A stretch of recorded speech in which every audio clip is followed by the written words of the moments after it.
you'll get a lot of answers there. I think this is where like the deeper layer comes to it, with people being actually honest.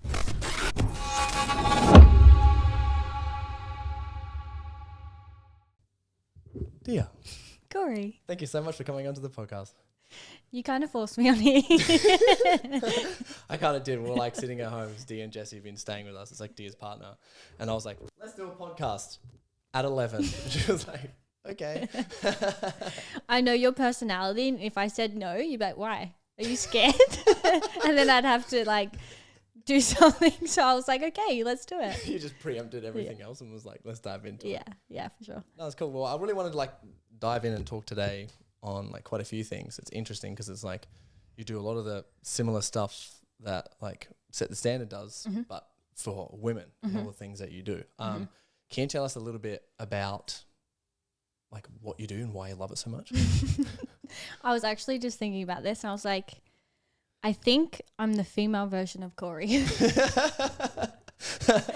Literally. For all the stuff that we do, we're talking about, we're like, this is so similar. Yeah. So, to break it down, basically what I do is help a lot of women build a lot of discipline, build a lot of productivity, make sure they stop wasting their time. But then like the polar opposite to that is I help women with their sensuality, connecting back to their body, healing their relationship with their body. And that's a big part of my work. So yeah, it's really cool. It's like very savage, disciplined mind, but then also has that softness and sensuality to it, which they go together really at the end of the day. So yeah, that's basically it. I run a membership called Ride or Die. And basically I grew up watching Fast and Furious, and I come from a big Serbian ethnic family. So yeah, the way that I see them is, you know, ride or dies, and this unconditional love where people hold you to a standard, but it's like, but I still fucking love you anyways. So I really wanted to emulate that, and that's kind of like the vibe that we go with. And, you know, Fast and Furious kind of has that with like Dom Toretto. He's like, yeah. So that's what I was trying to emulate. So we've got Ride or Die, and then we've got courses and things like that where we've got the Grip Project, but then we've also got the Naked Project. So it's just like polarizing opposite, but they go together so well. So there's that. And then I have in-person events and retreats called the Dangerous Movement, but the Dangerous Event and then the Dangerous Retreat. And again, it's like chicks are boxing, fucking screaming, raging out, and then chicks are dancing and like whipping their hair and like slut dropping. It's really this really beautiful mix. And the same thing goes with my retreats. It's, you know, we're working out 3-4 times a day, but then we're also just like crying in the lounge room. I've seen some of the videos and you guys, like, I can't put words to it, but everyone listening, like this retreats and the days are hectic. Like full on. And I was they are full on. And, you know, I've got so many stories. And to like put it simply, it's like 4 a.m. wake ups. Like full like military style. Get up, I'll see you in the kitchen at 4 a.m. We're doing a workout. And our last retreat, the retreat before that. Because the first day everyone's excited. Yeah, 4 a.m. wake ups, we're working out, and it starts to kind of die down. And the second day I was like, I'll see you guys at 4 a.m. And they're like, what? I was like, no, I'll see you guys at 4 a.m. Like, again? What do you mean again? Of course we're fucking doing it again. And then the next day rolls in and everyone's just like dragging their feet, just like not having a bar of it. Because it's a massive day. It's like we're working out 3 or 4 times a day, ice baths, fucking hill sprints, all the things. And like everyone's rolling in, dragging their feet. And I was like, oh, you guys are going to fucking get it this morning. I'm like, what do you think you guys are in for coming to my retreat? Like, why is everyone sucking right now? I actually don't understand. And just imagine getting drilled at 4 a.m. It's just, everyone was so over it, but it was so good. Like, the results that we get from those retreats are just like fucking wild. So crazy. Cool. Well, what are they? Like, what are some of the like the transformations and stuff that you have seen that you're like, whoa? So many stand out. I'll tell a couple of stories because I feel like stories will be more engaging, but not the last retreat, the retreat before that we're doing ice baths and it was about 5 or 6 a.m. It was fucking freezing. We're jumping into the pool, and the pool would have been 1-2 degrees max. And I was lagging behind a little bit because I had to like grab the speaker, and I was like, girls, I'll meet you at the pool. And some of the girls were like complaining and stuff like that. And that morning I just got my period, right? So I didn't want to do it either. And I come out there and I can hear them all complaining. And one of the attendees, like some of the girls were like sitting in a huddle complaining. And this is just like the power of being at retreats. She just stood there and she went, I'm not entertaining this conversation. I'm actually going to separate myself because this is going to make this experience worse. And just like took herself from the collective of girls that just were like, oh, why do we have to do this? I don't want to do this. And then I come out marching, and she had just done that. I come out marching, like, do you think I fucking want to do this too? You know, I just got my period. I don't want to get in here as much as you do. Now let's get in. And I think that, you know, the retreats for me, they have that discipline level because I feel like for a lot of women, they do lack it, but in the same breath, they want their mans to be so disciplined. And it's like, instead of fucking yapping his ear off, why don't you show him? You know, and I think that Jesse's such a cool role model for me with this is because I'm so disciplined. Jesse has to raise a bar. So then it's like, oh yeah, you know, it's like that different level. And I think a lot of women don't understand that. But then also a big part of it, and this is what I was saying at the retreat the last time, is yes, you want your man to be super disciplined and blah, blah, blah, or your partner, whatever. But then the other part is you can't put that entire responsibility on him. And a lot of women, when their mans are going through something, they make it about them. How so? Like, what do you mean by that? So for example, like Jesse's going through something. If I didn't have the discipline or emotional intelligence to hold the fort for Jesse to experience what he needs to experience, I would then make the process about me and be like, oh, you're not looking after me and you're having this and you're doing that. And that takes away from Jesse's experience. So it's also the part where, yes, you want your man to lead or your partner to lead, but then also when he's in a position where he can't, you have to be able to do it too. And you have to be able to support him too. Instead of Jesse, my partner, is going through something, and because I don't have the ability or the discipline to be able to go, okay, Jesse needs me to support him right now. And that might be 10% of our relationship or 20% of our relationship. I can't. So then he doesn't get to process what he needs to process to evolve in the way that he needs to evolve. So that's a big thing that we speak about a lot as well, is being a partner or a role model to your partner and actually being a support system to your partner, having that level of discipline and strength and courage so your partner can evolve and grow too. Yeah. So there's that. But then even this one there's a couple things that stand out, but like we do this one exercise where basically the girls the last retreat, they had to hold a weight over their head. And I just like left them there and just like, until you're ready to admit what that weight actually is, you're going to stay there. And don't you dare drop that weight, because at the end of the day, we're all carrying something over our head and it's stopping you from becoming the person that you want to become. And one of my girls, she's like a super hard ass, and like she's pretty, like she's tough, and she's like, she just wasn't happy in her skin and her body, you know, carrying weight that she didn't want to carry. And she's like holding it, and she didn't want to let it go. And everyone slowly started to drop their weights, maybe like 25 minutes in. She's like, that's a long time. Yeah, it's 10 kilos, you know. And she's like, I don't think I want to let it go. I said, don't. Stacked another weight on top of her head. She's holding 20 kilos, full arms locked over her head. I was like, hold this, because it's going to get heavier. And everyone was just like, oh shit. Like everyone's dead silent, and I was holding it and I was like, what do you need to hear to let this go? Because you're going to stay in the same position if you don't.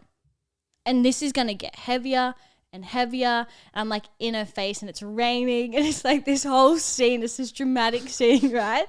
And she's like saying shit like, I need to take responsibility. And I'm like, it's not it. It's not it. She's like, I need to get over fucking, what whatever, some childhood shit. I'm like, that's not it. I'm like, what do you fucking need to hear, Ash? Stop to giving me the hard ass shit. What do you need to hear? And she just like cracks.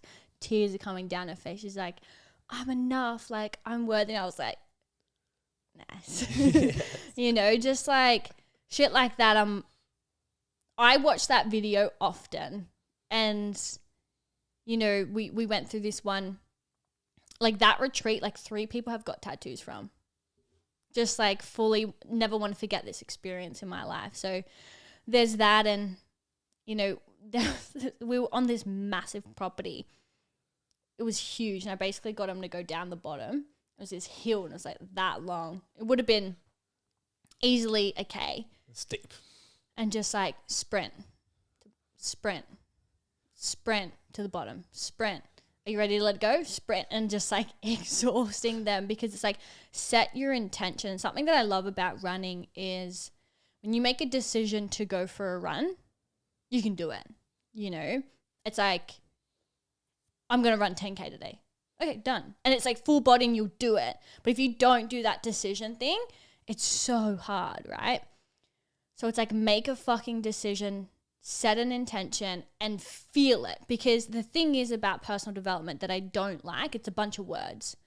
Right? Growth is in the uncomfortable, you know, be in the energy, all this shit. But it's like when you're running, you just said to me you were going to step up. And halfway through up that hill, you started to slow down, bitch. You know, like on your mark, get set, go, and like fucking feel it so deeply in your nervous system. Do you know what I mean? So that's something that I love about retreats, and the way that I kind of teach is a lot of it's through movement, because again, personal development can be a lot of words. Until it's embodied. And it's like, I want you to run up that hill, feel your limit, and then go, nah, fuck this. I just said I'm ready to step into my next fucking level. I'm ready to set a new standard. I'm ready to do this. I just gave you an opportunity to do it and you didn't do it. So go again, you know, and like keep going and keep going. And the last retreat, it was just so cool. So we had a first day, the second day we did this massive process, and day 3 rolls around. Everyone gets up. We did like this sprint drill. It would have been like 10 meters. And it was the coolest thing to see. No one bitched, no one moaned. Everyone was in dead silence.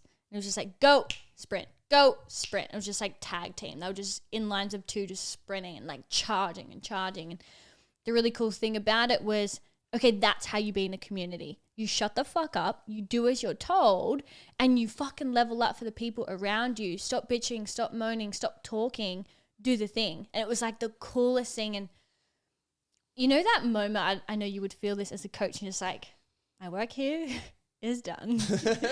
And like we sat down, and I basically ended the retreat there, and we just hung out in the sun after and just reflected, because they felt it. They felt the difference between, oh, cool, I was actually just talking a lot of shit before. I said I wanted X, but I wasn't doing it. And that was the embodiment of doing the actual thing. So yeah, that's the retreat. That's so sick. I'm sure there's a lot of dudes into this that like, give me one of those. I want to go to that. It's for girls only, sorry. Because like we do feminines, like the feminine embodiment, and you know, a lot of body shame and stuff like that. And yeah, it's cool. It's fucking, which is sick. If you're listening to this and you're a lady, you got to go. One of the things that you mentioned before, which I think was real powerful, and I think like every single man would have felt so seen beforehand, is when you were like, I feel like, you know, when your partner, because every girl wants a man who's disciplined, who's thriving, who's crushing it. But when he's not, how do you show up? And instead of making it all about you, like change and hold the fort back. What is like, you know, from your perspective in terms of real time, what's like the common scenario, like, and then how do like what's happening in real time in people's lives, and then how do you shift them to think that? Because I know a lot of guys would be like, if that happened to my partner, that would literally be the best thing in my life. So like what's like the common scenario that people have, and then how do they get over it? I think it's like the really the most common one is stock standard. I want my partner to be vulnerable when he's vulnerable. Why do you think they want their partner to be vulnerable? Just to open up. Yeah. You know, and connect. and see a different layer of their partner. And I think a lot of women see that their partner needs to do a lot of work. Okay. Like, let's say hypothetically, it's common that my clients will be like, you know, he doesn't know how to make decisions, or, you know, he's got a lot of shit that he needs to heal, like his parents, and like they can see it. Yeah. But they don't necessarily know what to do. And then when he is starting to, okay, let's say he does get a coach, or he does start doing some work, or whatever it might be, it almost feels like they then go, oh, he's not there for me, he can't support me, because they're so used to maybe the comfort in the dynamic of the relationship, instead of kind of having the logic to be like, oh, okay, cool, he actually needs me to support him right now, and this is what that looks like. And that might be kind of pulling him to go to training. Okay, let's go to training today, or let's eat this today and not just fucking order Uber Eats or something like that. Does that make sense? Yeah, for sure. And then like, what is I'm interested in like the mindset sort of behind it. I think like for women, they want to be looked after so much. So I think like there's that element. I think there's also an element that a lot of women, or a lot of people in general, have mum and dad shit. So it's like, it reminds them of maybe their dad or their mum, so it triggers that part, and then they kind of like retract inwards, and they don't necessarily know how to move through that. I would say that. I would also say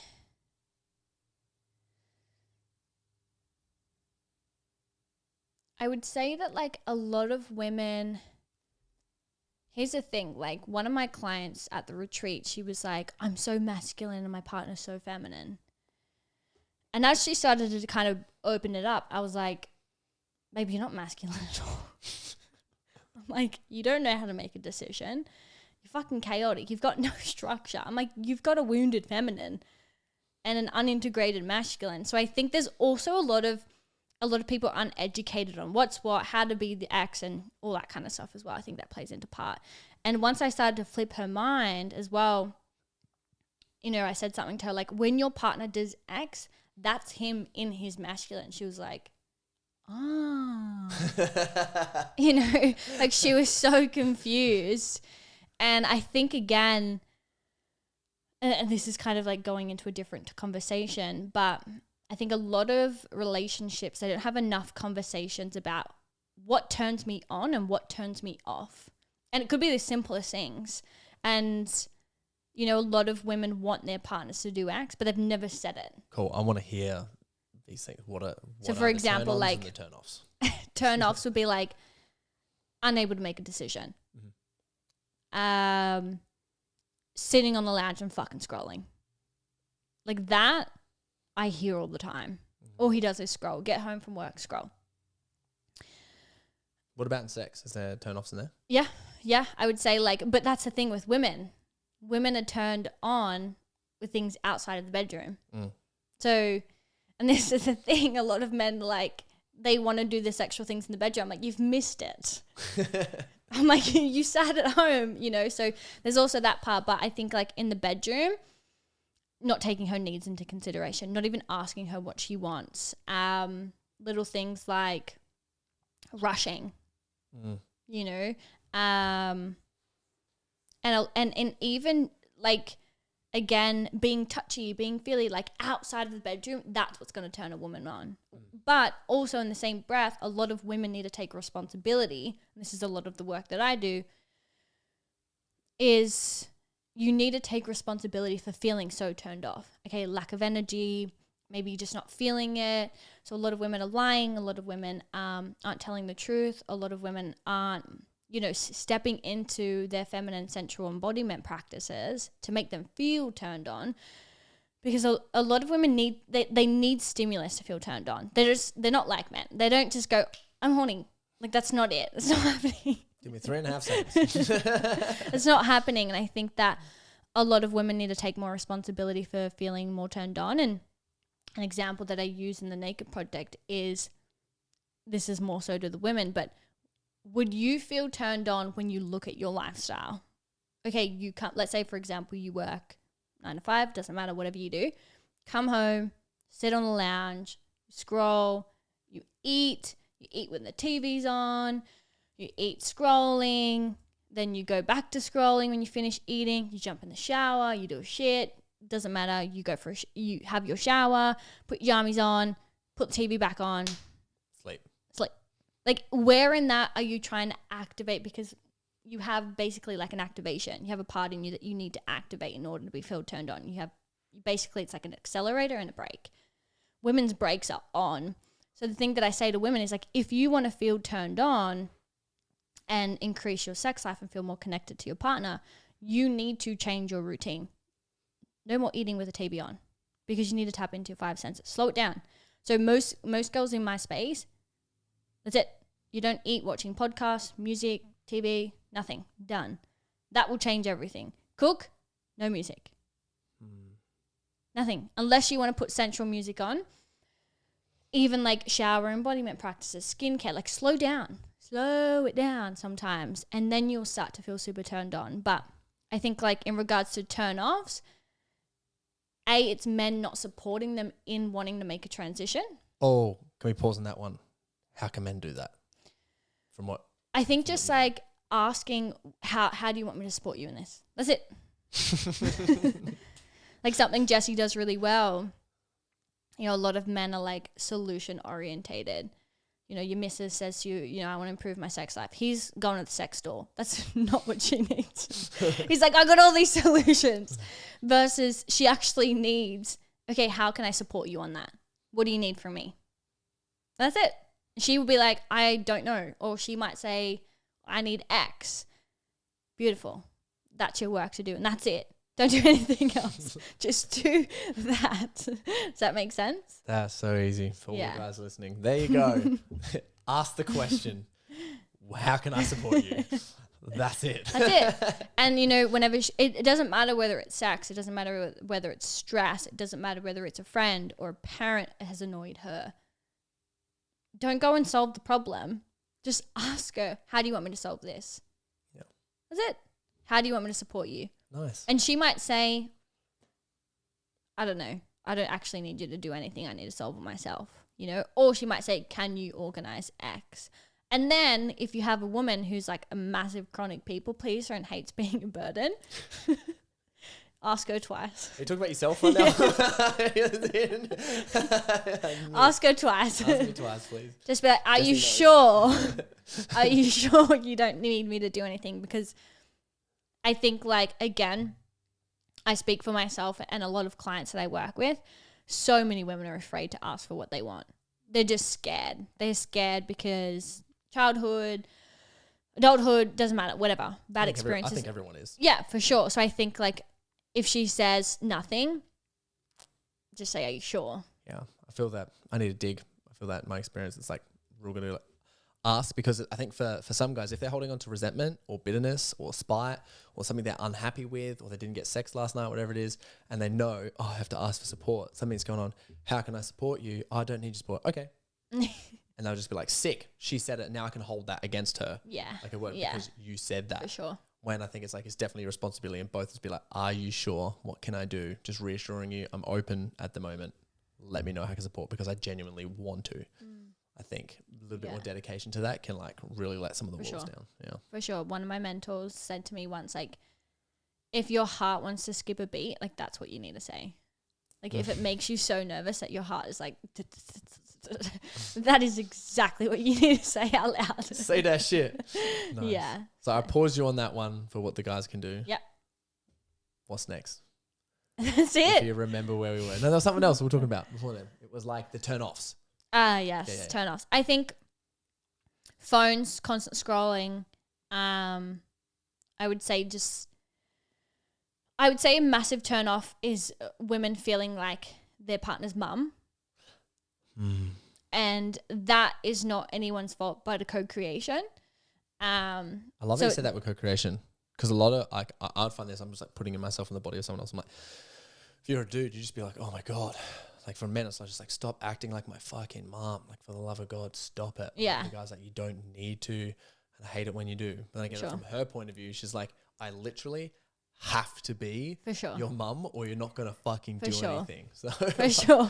I can see how that's like from like both of the point of views. It's like, oh, you guys are both just every time that happens, it's both of you. 100. It's a co-creation, and I think that, you know, just basic things like checking in every month or every fortnight, basic check-in. What did I do that turned you on? What did I do that turned you off?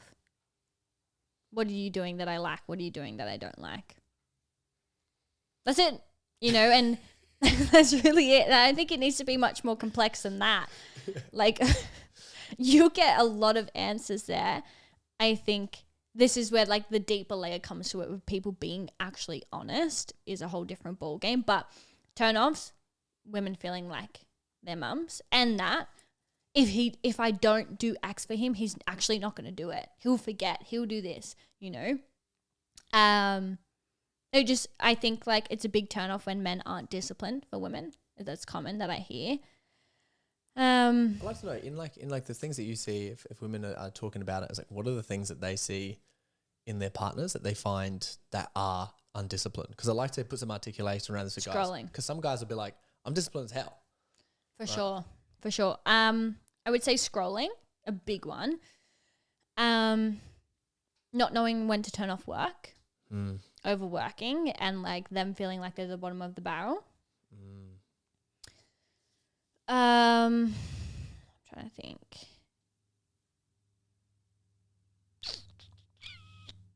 Scrolling's the biggest one. Hey, TV, scrolling. Any mind-numbing stuff. Yeah, like work, and not having time for their partner, for like date nights and like random shit like that. And then even like to the gym, I think. Sport, yeah. Sports, watching too much sports. That was something that came up in Jesse's and I's relationship, like really early on. He would watch fucking 4 hours of basketball, 6 hours of UFC fights, this, that, the other. Like, I think that. So all you wanted to do was watch sports. Yeah. Did you find this? It's interesting. Did you find that like you sort of got your need to feel like a hero out of watching sports?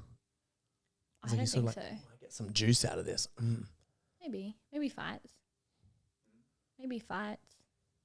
Yeah, maybe with fights, it's like so intense.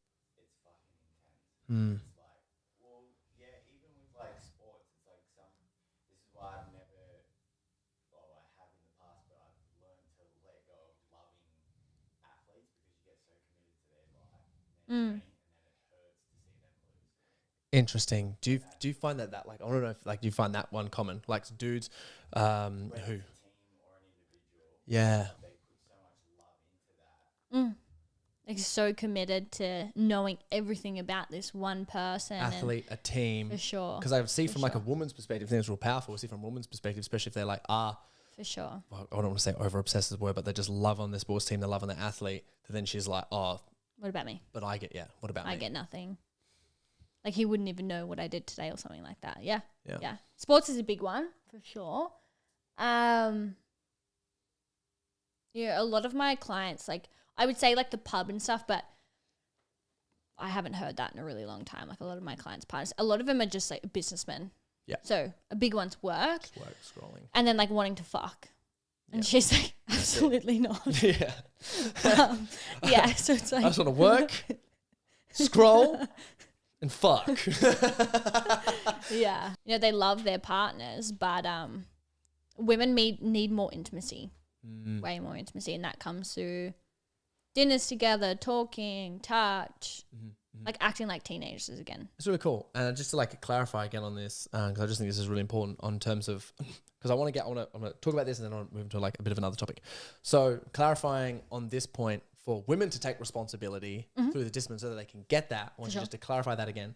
And then I want your opinion, I think it'd be really cool, of talking about the like sort of the dynamics of high performers in the situation, because I know that like a lot of people I talk to, when they're in business together and she runs a business, he runs a business or whatever, or if she starts running a business and starts kicking ass and he's like, fuck, I fall behind. Whereas there's a high performing like couples, usually there's some sort of independency that sometimes comes on. So I want to talk about that after.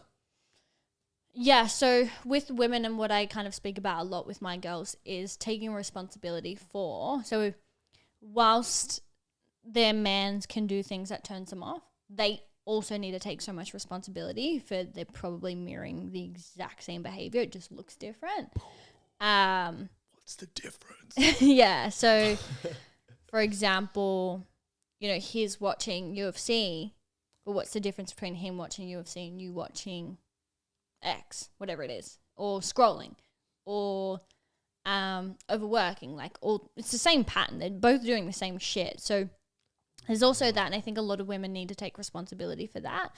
And this is where the discipline comes in, because you know, women need to be disciplined. Like the feminine needs the masculine. So in order to step into your feminine, you need to have structure, right?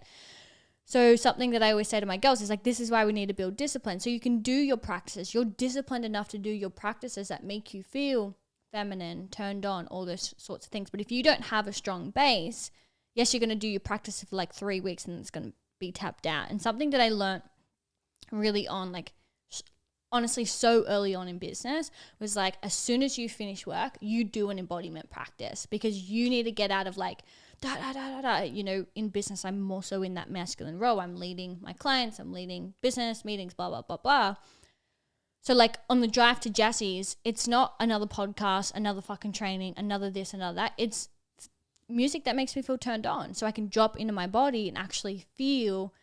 So it's like having the discipline to not take the easy route of just like chucking another fucking playlist on and just pressing play on my Spotify, intentionally going, okay, I'm going to take some deep breaths, I'm going to do the thing. So I think a lot of women, they don't want to take responsibility of how they've co-created a relationship that they aren't fully in love with, because it's easier to be like, oh, it's him and it's him and it's him and it's him, instead of going like, oh, I actually mirror him.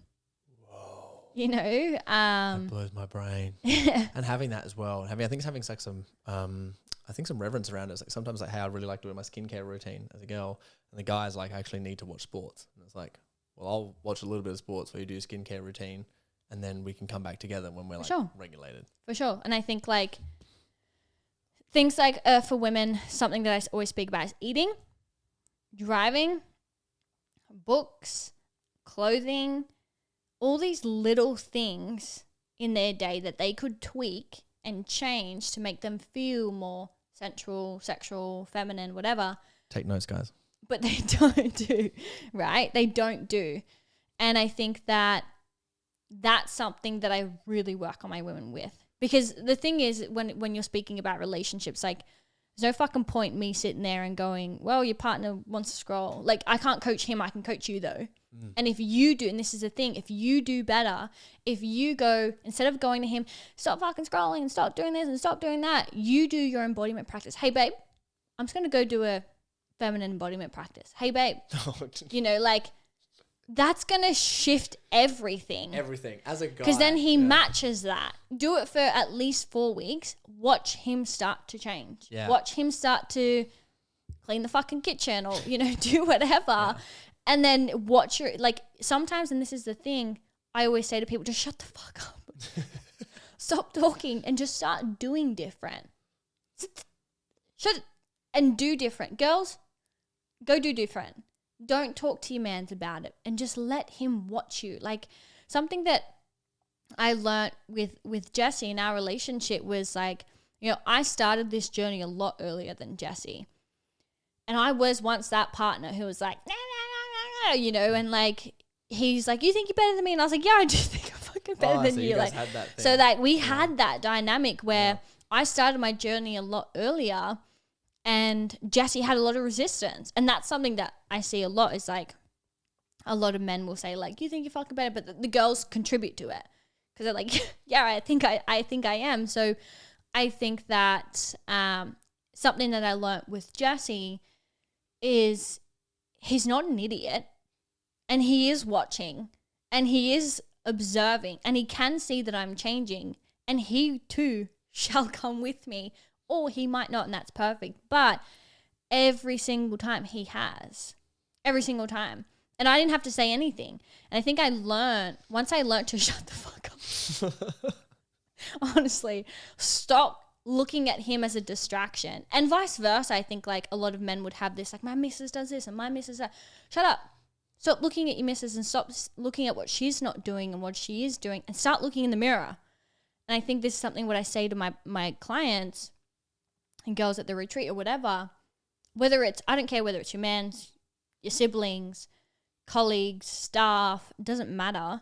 Stop looking at what everyone else is doing and is not doing, and just do you, because they will come. Trust me, they will. I've never had an experience where they haven't. You know, and so have my clients. And once they start to have that, where I think a lot of people are scared to have these really crazy conversations because they think it's going to change the dynamic of the relationship. It's just like this big old deal and blah, blah, blah, where I'll say to my girls, just go and do your thing. Put the sexy music on. Focus on, stop scrolling and eating. When you're watching TV and you want to eat and he wants to eat in front of the TV, separate yourself. Just go to the kitchen bench. Just go to the dining table. It's crazy. From like a masculine perspective, hearing that, if like my partner come up to me and was like, hey, I'm not going to eat with you, I'm going to go do a feminine embodiment practice, my mouth would drop and I would drop my fork on my plate and just be like, oh my God, what the fuck do I have to do now? Like immediately that's so motivating because it's like, it's such a big lift up.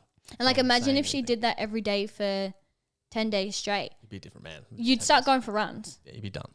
Straight away. You'd be like, I should probably go for a run, stop watching the TV. Yeah, you would immediately. Like, it would stop immediately. Yeah. You'd be like, oh shit.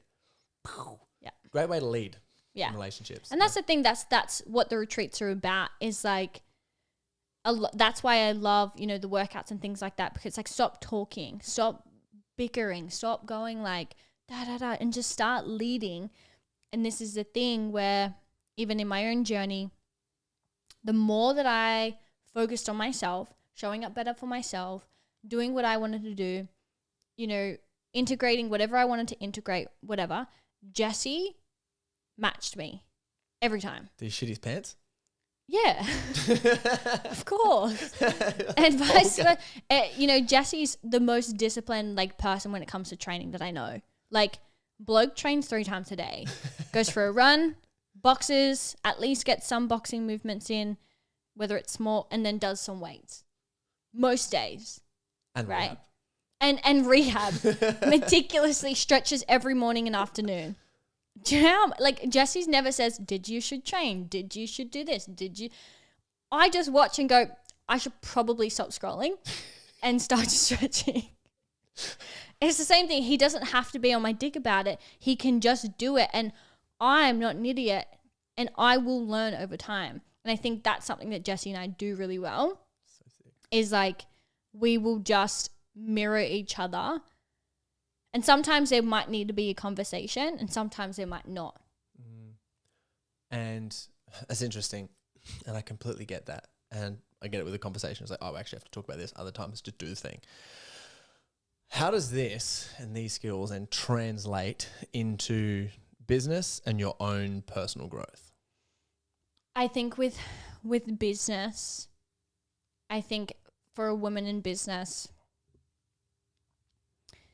being feminine has been a game changer, because that obviously taps into your intuition and stuff like that. But being overly feminine in business, it's a bad place to go down, because it's just like, you cannot be super emotionally led. And I remember one of my mentors, I asked him for a piece of advice one day. I'm like, if you had some advice for me, what would it be? And he's like, think like a man.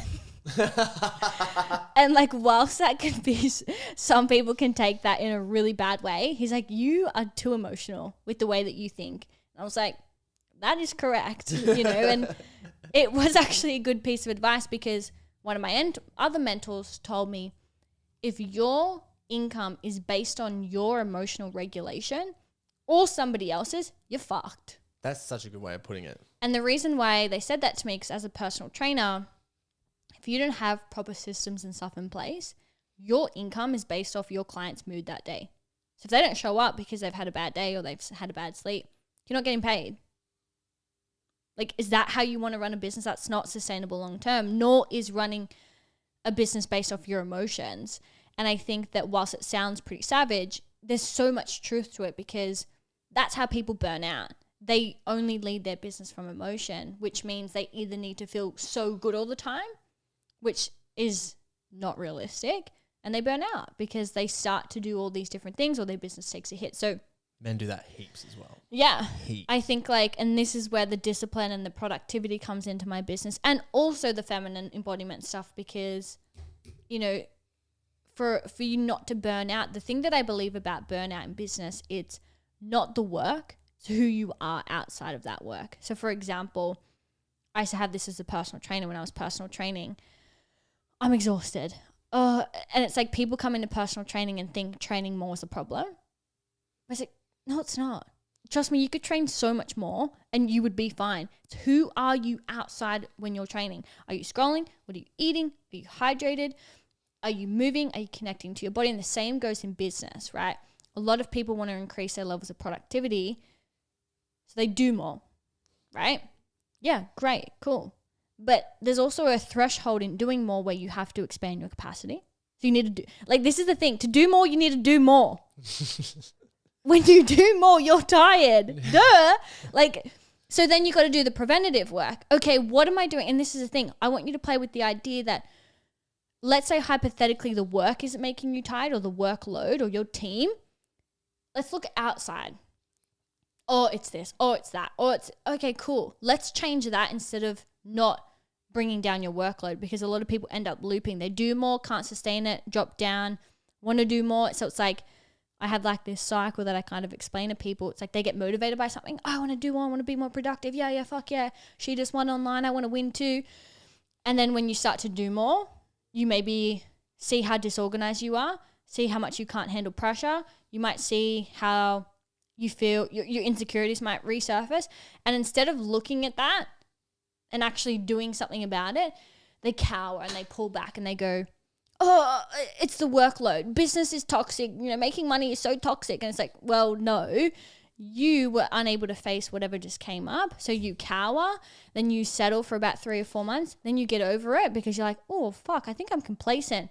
You get expanded again and you do the same cycle. And the thing is, in business, with a lot of women, and I'll speak for women only because I don't coach men, is like, they really, really struggle to not see, like, they take surface level problems and they think it's the like, that's not the problem. The problem's what's underneath. And that's either your insecurities, how disorganized you are, who you are outside of your business, the boundaries that you do or don't have, and all that kind of stuff. So I think like that's how it plays into business, being super disciplined, because it's like you stop talking all the time about your problems and you start solving your problems and going, okay, what's the solution to this? If it wasn't something, I always ask myself, if this wasn't the problem, what would be the problem? And 99% of the time, it's something I'm doing outside of my business that's causing the problem. So there's that. Whoa, that was sick. I feel right now like I am taking notes. Yeah. I love that. I don't know, one more question for you and we'll wrap it up.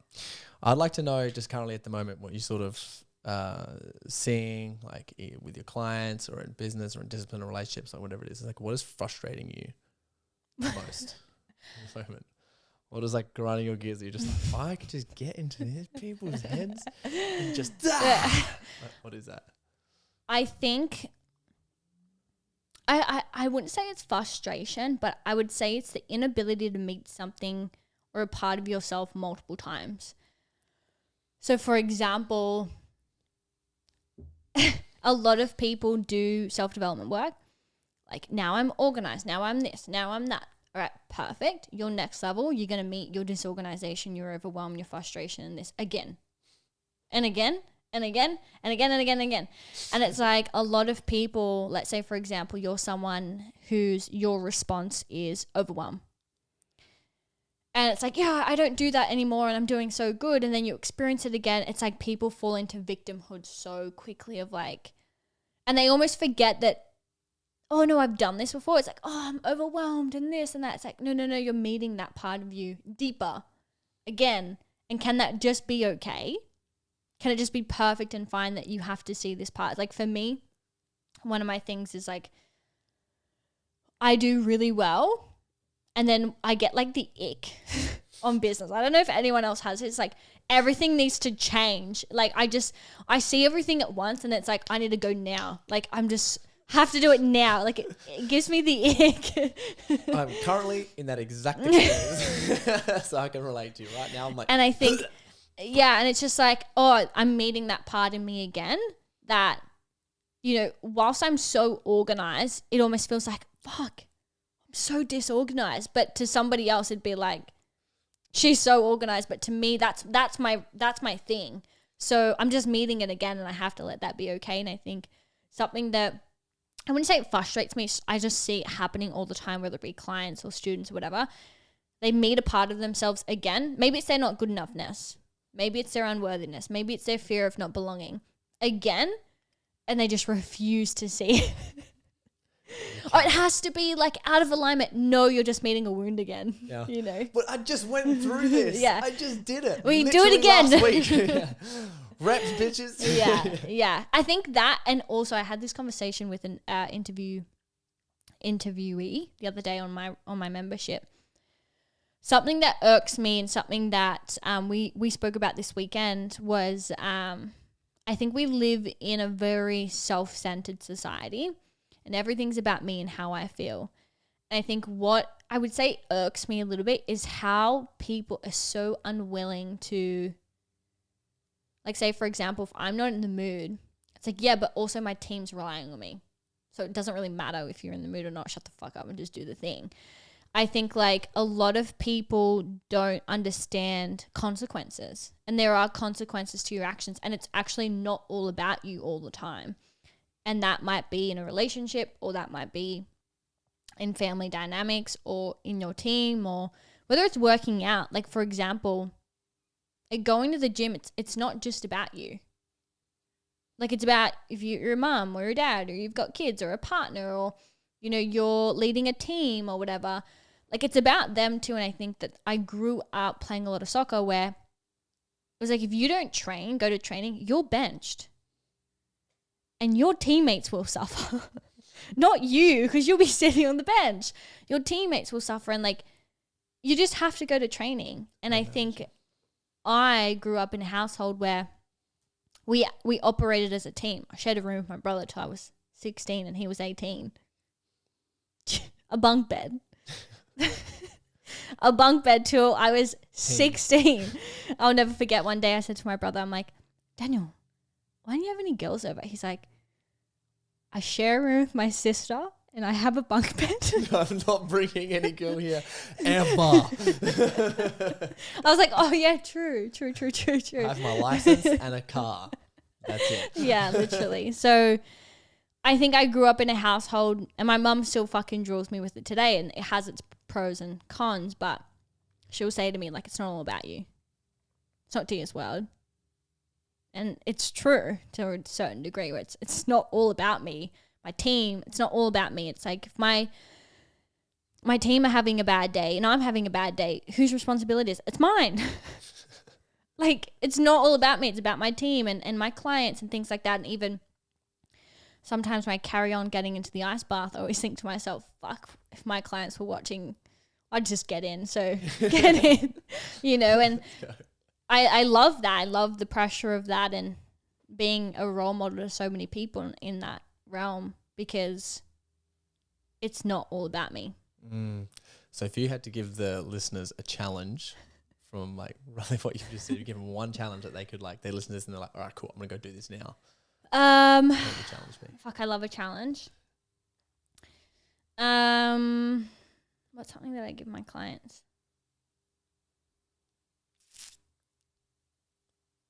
Something in regards to our conversation.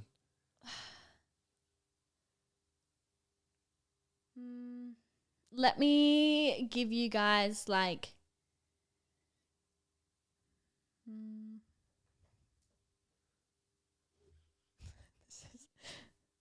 phone.